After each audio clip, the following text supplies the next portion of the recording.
Assalamualaikum warahmatullahi wabarakatuh. Perkenalkan, nama saya Zulfikri Edrian dari kelas TPM 611 dengan NIM 1101223237 akan mengerjakan tugas asesmen dari Bapak Budi, dosen elektromagnetika.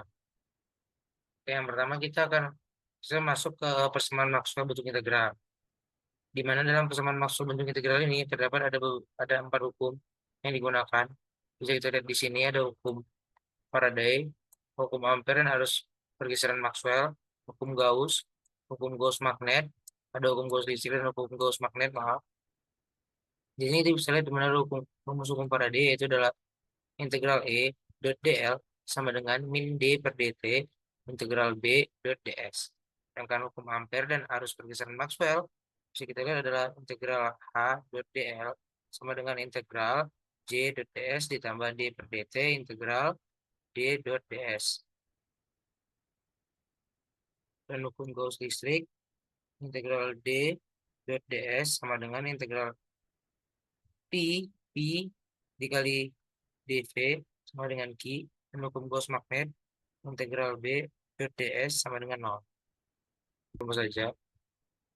Nah, di sini persamaan penghubung di mana ada flow listrik dan medan listrik, yang di mana flow listrik sama dengan medan listrik, di mana permitivitas bahan atau medium itu disamakan dengan omega R, omega 0 sama dengan permitivitas bahan atau medium, dan ada omega R yaitu permitivitas relatif bahan, dan nilai dari omega 0 sama dengan 8,854 dikali 10 pangkat min 12 dengan satuannya farad per meter, atau bisa kita ambil dengan untuk pecahan 1/36 V dikali 10 pangkat min 9.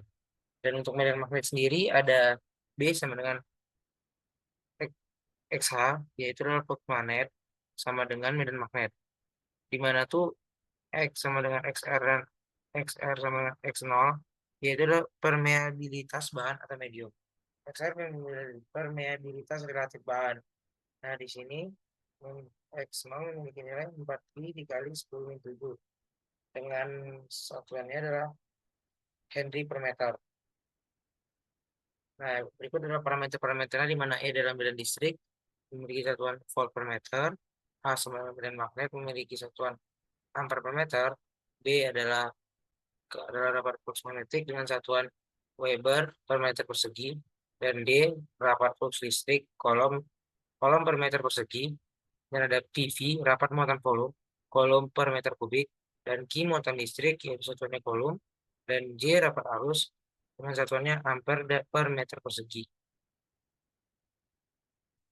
Nah, masuk lagi ke berikutnya, itu adalah medan berubah terhadap waktu versus tidak berubah terhadap waktu. Di sini membandingkan ya, di mana ada medan berubah terhadap waktu dan tidak berubah terhadap waktu. Di hukum Faraday sendiri, jika dia dinamis, maka bisa dikatakan mungkin dia berubah terhadap waktu.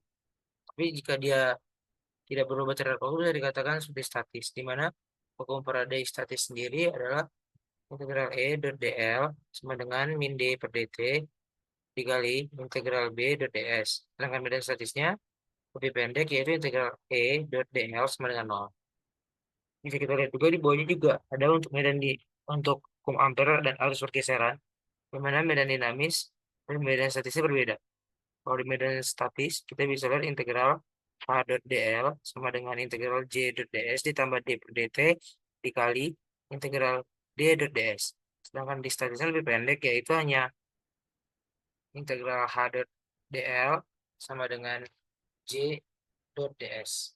Ini hukum Gauss listrik dan hukum Gauss magnet juga, tapi ada perbedaan di antara hukum Gauss listrik dan hukum Gauss magnet, di mana di hukum Gauss magnet memiliki medan dinamis dan medan statis yang memiliki rumus yang sama.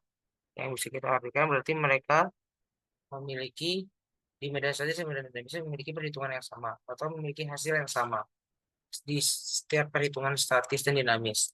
Yang berarti statis dan dinamis di medan yang di hukum Gauss magnet itu sama. Oke. Bisa kita lihat yang kiri ini adalah medan berubah terhadap waktu, dan yang kanan medan tidak berubah terhadap waktu.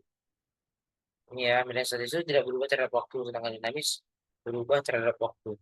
Maaf jika ada kesalahan dalam berbicara tadi. Nah, kita masuk ke contoh. Ini contohnya, eh, mungkin bisa coba kita kerjakan sebentar untuk kita untuk itu mari kita. Saya mau ganti ini dulu, ganti device bentar.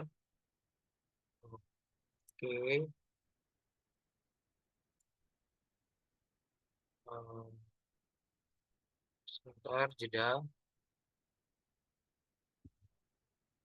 Kita bisa lihat di sini. Di contoh nomor satu tadi, saya akan kasih lihat gimana cara pengerjaannya.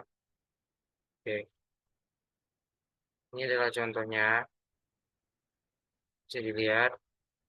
Untuk PV-nya sendiri kita sudah mendapatkannya dari soal, yaitu min 5 dikali 10 min 6 dikali E pangkat min 10 pangkat 5 PZ senti per, yaitu C per M kuadrat. Itu kolom per meter kuadrat. Oke, di sini saya lihat pertama, kita dapat di mana ada Q-nya itu integralnya ada 3, yaitu integral 0,02 sampai 0,04, integral 0 sampai 2V, ini V, terus integral 0 sampai 0,01, kemudian dikali PV, yaitu min 5 dikali 10 pangkat min 6, terus dikali E pangkat min 10 pangkat dikali E pangkat min 10 PZ. Sini ada P, P dikali D, P dikali D, X aksi DZ. Kemudian kita masuk kedua yaitu Q, yang ini. Bagaimana dia sudah berkurang satu, sudah hilang, karena sudah selesai perhitungannya tadi. Jadi yang 0 sampai 2Pi itu hilang, dan yang tersisa 0,02 sampai 0,04, dan integral 0 sampai 0,01.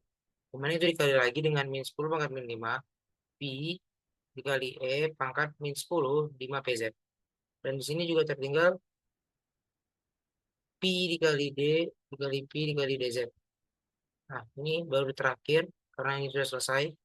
Sudah selesai, maka 0,02 sampai 0,04 ini hilang dan hanya tinggal 0 sampai 0,01. Di mana dalam rumusnya itu kita bisa lihat seperti ini. Min 10 pangkat 5 pi per min 10 pangkat min 5 pi. Ini V, ini pi. Yang di atas itu min 10 pangkat min 5 pi, dan yang di bawah min 10 pangkat 5 pi. Oke, kemudian dikali E pangkat min 10 pangkat 5 PD PDP, dan itu bisa dapat Z-nya ada dua, yaitu Z atasnya itu adalah 0,04 dan Z bawahnya itu 0,02. Oke, tapi ini belum selesai karena masih ada cara terakhirnya ini, yaitu adalah integral dari 0 sampai 0,01 dikali min 10 pangkat min 5 pi, kemudian gua kurung. Di sini kita hanya perlu mengkalikan E-nya, di mana E pangkat min 2000 pi dikurang dengan E pangkat min 4000 pi. D kurung dp. Dan ini adalah cara pencariannya. Ini adalah jawabannya. Baiklah, sekilas dari saya, Zulkifli Adrian. Maaf jika ada kekurangan. Assalamualaikum warahmatullahi wabarakatuh.